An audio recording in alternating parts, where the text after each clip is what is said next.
Déco dans le présent pour mieux construire l'avenir. La chronique d'Interentreprise avec Francette Florimond. Bonjour, j'espère que vous allez bien. Hier, nous avons vu 3 des éléments qui constituent l'atteinte à la probité. Pour rappel, il s'agit de la corruption, du détournement de fonds publics et de la prise illégale d'intérêts.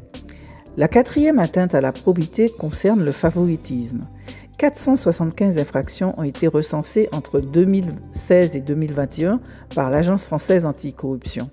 Le favoritisme est caractérisé lorsqu'un élu, un agent public ou une personne privée, lors de l'attribution de marchés publics ou d'un contrat de concession, donne un avantage injustifié à un candidat ou encore ne donne pas l'égal accès aux informations à tous les candidats et si la procédure manque de transparence. Outre-mer, 14% des infractions concernent le favoritisme, soit 66 affaires entre 2016 et 2021.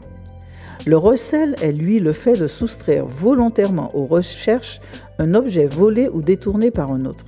Les élus et les agents publics sont aussi concernés. 379 infractions de recel ont été totalisées sur la période, dont 11% outre-mer, soit 42 affaires. Le trafic d'influence est la 6e infraction constituant une atteinte à la probité. Ici aussi, 2 comportements condamnables. Tout d'abord, le trafic d'influence actif, qui consiste à accepter et à donner un avantage à quelqu'un. Ensuite, l'action de l'intermédiaire, qui sollicite et ou accepte un avantage. 174 infractions pour trafic d'influence ont été constatées entre 2016 et 2021 par l'AFA, dont 4% outre-mer, soit 7 affaires. De son côté, la conclusion vise 2 attitudes.